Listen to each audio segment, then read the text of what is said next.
라이언 팍님께서 주신 질문입니다. 지난번 영상에서 변동성 지수, 빅스 지수에 대해 말씀을 해주셨는데요. 이 빅스 지수와 비슷한 그 VVIX라는 지수가 있습니다.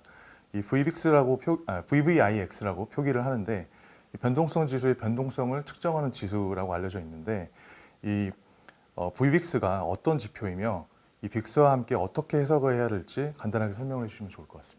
그 빅스라고 하는 게 그거 아닙니까? 그러니까 미국의 S&P 500 주가 지수, 그러니까 미국의 큰 기업 500개를 놓고 요 주가 지수인데 요것의 변동성을 측정한 게 빅스거든요. 근데 그럼 일종의 파생 상품 아닙니까? 빅스라는 자체가 S&P 500의 파생 상품인데 이 파생 상품인 빅스를 그냥 자산이라고 놓고 이 빅스의 또 변동성을 또 측정한 거예요.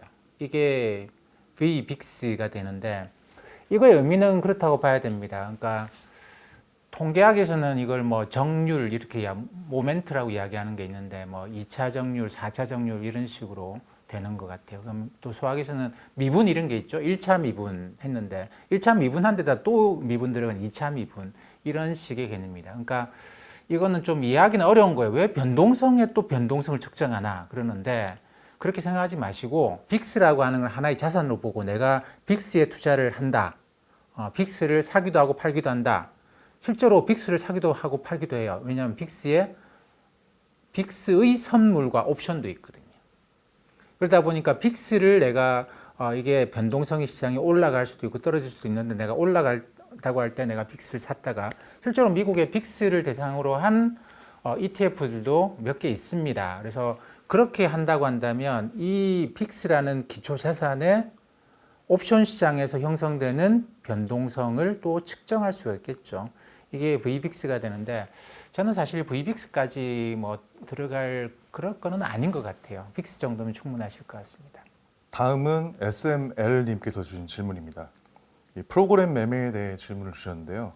지난 3월의 시장 폭락과 지난주에 있었던 시장 조정 같은 경우에 이제 프로그램 매매가 일부 부추기는 역할도 하는 것 같습니다라고 말씀을 해주셨습니다. 이 프로그램 매매에 대해서도 전반적인 내용을 간단하게 말씀해 주시면 좋을 것 같습니다.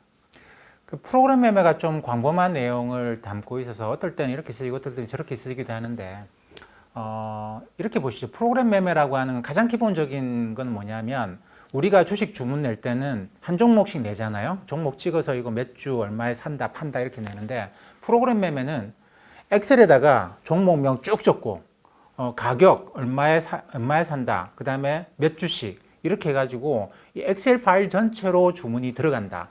이렇게 생각하시는 게 제일 좋을 것 같아요. 왜 이렇게 하느냐? 특정 종목들 가령 코스피 200 이런 종목을 내가 코스피 200 선물이 가격이 이렇게 높더라. 근데 코스피 200의 가격은 지수는 지금 여기 있는데 선물 가격이 뭔가 좀 이상한 누가 선물 막 사가지고 가격 끌어올렸어요. 그러면 나는 이 코스피 200 종목을 엑셀에다가 쭉 해가지고 주문을 내고 한꺼번에 주문을 내고 그 다음에 이 선물을 매도를 하면 이만큼을 내가 얻는 것이 되겠죠. 이게 보통 이제 차익 프로그램 매매라고 이야기하는데 오늘 그래서 이제 바스켓 매매라고도 부릅니다. 그러니까 차익 프로그램, 차익 바스켓 이렇게도 부르는데 이거 말고도 나는 특정한 종목들 가령 언택트 종목들 엑셀 파일에다 쭉 써가지고 요걸 갖다가 한꺼번에 주문을 내는 그런 방식도 가능하죠. 그리고 외국인들 같은 경우에도 매매를 할 때 자기네들이 선호하는 종목을 딱 잡아서 10대 종목을 그냥 엑셀 파일로 형태로 해가지고 주문이 곧바로 들어갑니다. 그러다 보니까 개인들이 일반적으로 주문하는 거하고는 조금 다르죠. 이걸 이제 프로그램이라고 따로 집계를 하는데 왜냐하면 이거는 기계에 의한 것일 경우가 많다. 그러니까 때로는 기계가 시장을 교란시킬 수도 있으니 그러니까 1987년 블랙만데이가 그랬거든요. 그래서 그것 때문에 따로 이제 프로그램 매매라는 걸 집계를 해요. 그래서 사람들이 갑자기 주가가 폭락을 했는데 프로그램 매매 때문이다 그러면 그 기계가 괜히 쓸데없는 짓 해가지고 지금 시장을 교란시키네. 이렇게 하나의 정보를 추가적으로 주기 위해서 잡아놓고 있는 것인데 이것도 그냥 정상적인 거래라고 보시면 되죠. 근데 정상적인 거래와 달리, 그러니까 우리가 말하는 보통 정상적인 거래는 무엇인가 가격이 올라갈 것 같아서 사고 떨어질 것 같아서 파는 건데 차익 매매는 좀 달라요. 차익 매매는 선물 가격과 현물 가격 사이의 차이에 따라서 이게 꼭 선물이 아니고 옵션의 경우도 있습니다. 요 차이를 노리고 이거 매도, 이거 매수 또는 뭐 현물 가격이 비싸고 선물 가격이 싸다고 한다면 선물 매수, 현물 프로그램 매도 이렇게 나오는 건데 요거는 뭐 올라간다, 떨어진다고 생각해서 그러는 게 아니고 요 차익만 보고 들어가는 것이죠. 요게 때로는 잘 이해가 안 가기도 하는데 프로그램 매매는 뭐 그렇게 너무 크게 신경 쓰실 필요 없고 간혹 한 번씩 또는 뭐 선물 옵션 만기일이나 이럴 때 잠깐씩 문제가 되는 거고 평소에는 그렇게 크게 생각하실 필요는 없을 것 같습니다. 다음 질문은 지휘인님께서 주신 질문입니다. 네, 오퍼레이션 트위스트 가능성 예측 부탁드려요라고 하셨는데 이 오퍼레이션 트위스트란 말 자체가 좀 생소하신 분들도 계실 것 같아요. 그래서 오퍼레이션 트위스트에 대해서 간략하게 말씀 부탁드리겠습니다. 이게 이제 예전에 버냉키 의장 때 했다는 건데 실제로 했죠. 실제로 한 건데 뭐냐 오퍼레이션 트위스트 비꼰다는 이야기 아닙니까? 비튼다는 이야기인데 비트는 작전 뭐 이런 거죠. 근데 그게 뭐 정확하긴 그래요. 당시에 양적 완화하고 났는데도 단기 금리는 많이 떨어졌는데 제로까지 내려왔는데 장기 금리가 안 내려오고 있었던 것이죠. 그래서 이제 연준이 양적 완화를 조금 바꿔가지고 이제 우리 단기는 안 사고 오히려 팔고 이거 판 돈으로 장기 채권을 사서 그럼 어떻게 되겠습니까? 연준이 이제 이걸 파니까 이건 금리가 올라가고 장기는 채권을 사니까 떨어지고 이런 식으로 이걸 수익률 곡선 일드 커브라고 이야기하는데 일드 커브를 비트는 그런 작전이다 이런 의미로 해서 오퍼레이션 트위스트라는 말이 있었습니다. 이 오퍼레이션 트위스트는 그래서 연준이 장기금리를 시장의 장기금리를 떨어뜨린다라고 하는 의미로 써요. 지금도 보면 미국의 연방기금리 뭐 단기금리는 제로 아닙니까? 근데 10년짜리 금리는 한 0.7% 되거든요. 그러니까 오퍼레이션 트위스트를 기대한다는 이야기는 뭐냐면 연준이 요 10년짜리 금리 높은 걸 사서 떨어뜨릴 거다. 뭐 이런 식인데 지난번 잭슨홀 미팅의 내용을 보면 연준이 더 이상 이렇게 주식시장, 채권시장이 좋아하는 그런 유동성 공급은 할 생각이 없는가 봐요. 왜냐하면 이렇게 해가지고 뭐 금리 떨어뜨렸더니 채권 가격 올라가겠죠, 당연히. 그리고 주가도 올라가고 막 그러는데 그런다고 경제가 좋아지는 게 아니더라는 겁니다. 그래서 연준이 이런 유동성 공급하고 주식시장 좋아하고 채권시장 좋아하는 유동성 공급하는 게 아니고 우리는 저기 못 사는 사람들 고용 증가에 돈 쓰려고요. 그러니까 이 시장에다가 괜히 쓸데없이 뭐 국채 사가지고 금리 떨어뜨리는 거 말고 못 사는 사람들이 주로 종사하는 그쪽 업종에 기업들이 안 망하도록 그 기업들한테 돈 빌려주는 일을 하겠다. 이게 이번에 잭슨홀 미팅에서 연준이 이야기한 새로운 정책 방향이거든요. 그렇기 때문에 뭐 주식시장, 채권시장 좋아하는 오퍼레이션 트위스트 이런 거는 기대를 안 하시는 게 좋을 것 같습니다. 다음 질문은 이제 내 안의 지혜로운님께서 재밌는 질문을 주셨는데요. 굉장히 재밌는 질문을 주셨습니다. 두 가지 질문을 주셨는데 먼저 첫 번째 질문입니다. 연준에 있는 연구원, 고위직 경제학자들은 모두 국적이 미국인가요? 혹시 한국 사람은 없나요? 연준의 정책이나 이런 걸 보면 너무 천재적인 것 같다는 생각이 가끔은 드네요. 라고 하셨습니다. 뭐 저도 한 번도 생각해 본 적이 없었던 부분인데 듣고 보니 좀 궁금하기도 했습니다. 뭐 연준에 계신 분들은 어떤 분들이시고 뭐 한국 분들은 계신가요? 당연히 계시겠죠. 저도 잘 모르긴 합니다만 연준에 제가 한번 찾아보니까 고려대학교 김진일 교수라고 계세요. 고려대학교 경제학과에. 그분이 이제 연준에서 이코노미스트를 하다가 오신 분인데 그렇기 때문에 연준에는 그분이 그런 이야기를 하더라고요. 그러니까 연준에 박사급 경제학 뭐 이쪽으로 해서 박사급 연구원이 한 1000명 정도 있다. 그래서 제가 세봤거든요. 진짜 그만큼 있더라고요. 그러니까 뭐 프로젝트 수행하는 사람들 이런 사람들까지 쭉 명단이 나와 있는데 그리고 미국의 연준은 이제 12군데 지역 연방은행도 포함하거든요. 뭐 뉴욕 연방은행을 포함해서 12군데 포함하는데 다 합치 보니까 1000명이 넘어요, 진짜로. 근데 거기에 왜 한국 사람들이 없겠습니까? 많죠. 그러니까 유학 같은 사람들이 외국인이 뭐 저기 그 취업 비자 받아서 하는 경우가 많습니다. 많은데 근데 그 우리가 생각하는 거하고 달리 실제로 이제 경제학 그 지금 미국에 가서 박사학위 받고 하는 친구들은 연준에 가는 것보다는 아마존 이런 데 가는 걸 선호한대요. 왜냐하면 박사학위 받고 자기가 학자로서 성공하려 그러면 젊을 때 이 학계에 주목을 받는 논문들을 쭉 내놔야 되거든요. 몇 개를 내놔야 되는데 이제 연준에 가가지고 우리가 데이터 다 알아요. 연준에서 갖고 있는 데이터는 웬만한 거 지금 논문 다 쓴 거 이미 이제 쓸 게 없다라는 겁니다.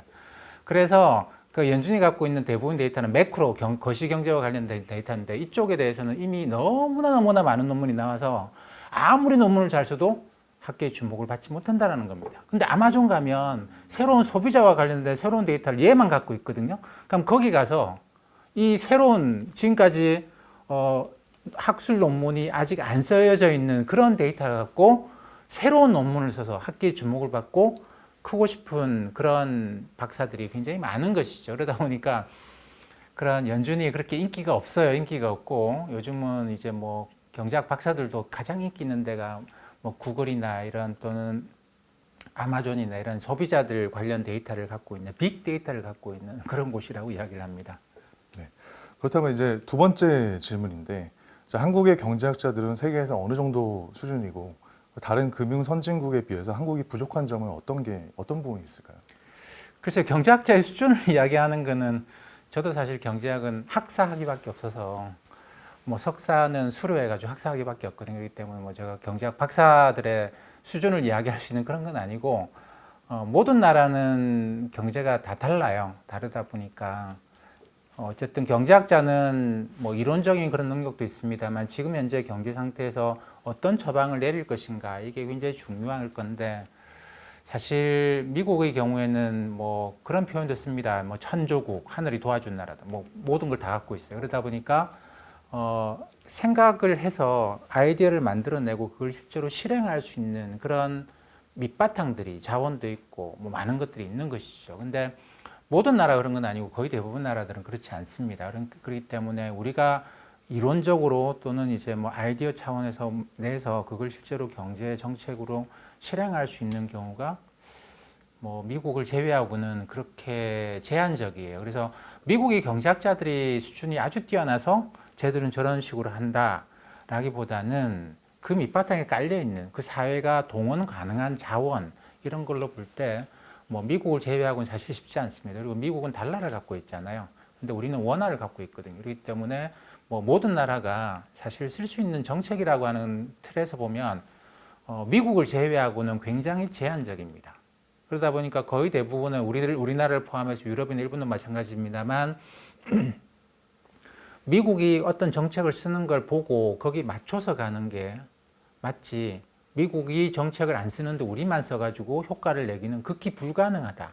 그러니까 미국이 어떤 정책을 쓰면 거기에 적당하게 우리의 상황을 생각해보고 맞춰서 가면 효과가 커질 수 있는데 달러를 갖고 있고 자원을 갖고 있는 미국이 절로 가는데 우리는 지금 이렇게 가는 게 좋을 것 같아요.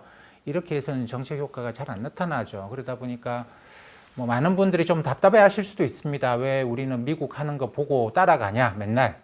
뭐 우리 독자적으로 정책을 쓰면 안 되냐, 그러는데 뭐 경제학에서는 이제 가장 중요한 게 제일 처음에 배우는 게 경제 문제는 예산 제약 하에서 최적화라고 해요. 내가 하고 싶은 게 있거든요. 내가 원하는 게 있고 나는 이렇게 했으면 좋겠고 나는 이렇게 하면 좋겠다라고 하는 효용함수라는 게 있죠. 내가 행복도가 증가하는 그런 게 있습니다. 나는 이것도 더 많이 썼으면 좋겠고 저것도 더 많이 썼으면 좋겠다. 근데 우리는 그런 무엇인가 얻고 싶은 게 있고 그렇게 하면 더 행복할 것 같은데 예산 제약이라는 게 있어요. 내가 한 달에 쓸 수 있는 돈은 요거밖에 없거든요. 그러면 경제 문제는 건 뭐냐면 인간의 욕망은 무한한데 우리가 쓸 수 있는 자원은 요거밖에 없다라는 겁니다. 여기서 맞춰줘야 돼요. 예산 제약과 나의 이제 효용의 극대화 문제를 맞춰주는 게 경제 문제인데 미국은 이 예산 제약이 굉장히 플렉서블합니다. 근데 우리 같은 경우 예산 제약이 굉장히 좀 타이트해요. 딱 여기서 벗어나지 못하는 거죠. 그러니까 여기서 맞춰줘야 되는 그런 차이가 있는 것 같습니다. 네, 오늘도 좋은 말씀 감사드립니다. 네, 감사합니다.